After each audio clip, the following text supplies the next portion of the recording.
Hello everyone. सो ये मेरा पहला लेक्चर है आज। बेसिकली आज मेरा पहला लेक्चर है हार्ट ब्लड फ्लो पे। सो अगर आपको मेरा ये लेक्चर पसंद आए सो प्लीज़ मेरे चैनल को सब्सक्राइब करिएगा, इस वीडियो को लाइक और शेयर ज़रूर करिएगा। तो चलिए स्टार्ट करते हैं। बट सबसे पहले जब भी आपको हार्ट के बारे में पढ़ना है तो आपको अपने माइंड में एक ऐसी इमेज बनानी है, और वो इमेज क्या है, जो नॉर्मल आप अपना हार्ट ड्रॉ करते हो लाइक दिस। मैंने बहुत छोटा बनाया बिकॉज द वाइट बोर्ड। सो आप इसको 2 पार्ट्स में डिवाइड कर दो। जैसे ही आप इसको 2 पार्ट्स में डिवाइड करोगे तो आपको ये समझ में आ जाएगा कि हमारा जो ब्लड है वो 2 पार्ट्स में, कि एक पार्ट जो है वहाँ से आपका डीऑक्सीजनेटेड ब्लड कैरी होता है और एक पार्ट से आपका ऑक्सीजनेटेड ब्लड कैरी होता है।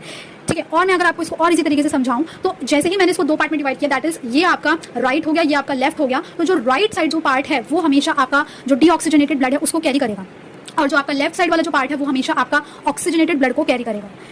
इससे ये मेन फंडा है इसका। ठीक है, कि राइट वाला जो है वो आपका ऑक्सीजनेटेड ब्लड डीऑक्सीजनेटेड ब्लड को कैरी करेगा, और जो लेफ्ट वाला है वो आपका ऑक्सीजनेटेड ब्लड को कैरी करेगा। तो यहाँ पे बात खत्म हो गई। उसके बाद अब इसको मैं बोलूंगी कि आपको 4 पार्ट्स में आपने इसको 4 इस तरीके से पार्ट में डिवाइड कर दिया। अब 4 पार्ट मैंने क्यों कहा, क्योंकि हमारे हार्ट के 4 चैम्बर्स होते हैं, 2 ऊपर और 2 नीचे। जो ऊपर वाले होते हैं आप उन दोनों को हम एट्रियम से डिनोट करते हैं, और नीचे वाले को हम वेंट्रिकल से। कहने का मतलब यहाँ पे आपका राइट एट्रियम, ये राइट वेंट्रिकल, ये लेफ्ट एट्रियम और ये लेफ्ट वेंट्रिकल। अब इसके बाद आप 4 चैम्बर्स पे बात करने के बाद इसमें 4 ही आपकी वेल्व होती हैं।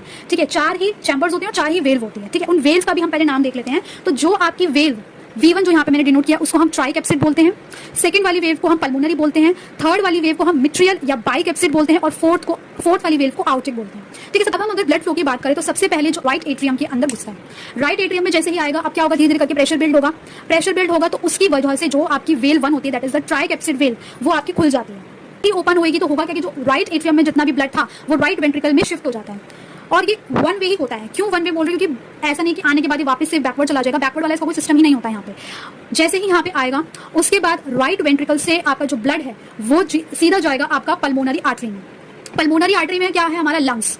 पल्मोनरी आर्टरी से आपका इधर जाता है, लंग्स में जाता है। ठीक है, तो लंग्स में जाता है, लंग्स में आपका क्या होता है, एक्सचेंज होता है। ठीक है, अभी CO2 बाहर जाती है, ऑक्सीजन अंदर आती है। ऑक्सीजन जैसे ही अंदर है तो अब क्या हो गया, हमारा जो ब्लड है वो ऑक्सीजनेटेड हो गया, जो कि मैंने यहाँ पे रेड से डिनोट किया है। ऑक्सीजनेटेड ब्लड अब आपका क्या करेगा, पल्मोनरी वेन से अंदर आएगा। पल्मोनरी वेन से जैसे ही अंदर आएगा तो यहाँ पे लेफ्ट एट्रियम होता है। जैसे यहाँ राइट एट्रियम है ऐसे यहाँ पे लेफ्ट एट्रियम होता है। लेफ्ट एट्रियम से जैसे ही अंदर आएगा फिर से वापस से प्रेशर बिल्ड होगा। प्रेशर बिल्ड होगा तो आपकी जो बाइकैप्सिड है, जिसको हम मिट्रियल वेल्व भी बोलते हैं, वो आपकी खुल जाएगी।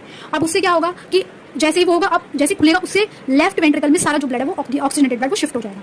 यहाँ पे आते ही जो आप यहाँ पे आने के बाद क्या होगा, फिर आपका जो ब्लड है वो आउटिक वेल्व के थ्रू ऐसे घूम के आपके आउटा में से निकल जाएगा बाहर, और आपके जितने भी बॉडी के और जो पार्ट्स है वहाँ पे आपका जो ऑक्सीजनेटेड ब्लड है वो निकल जाएगा।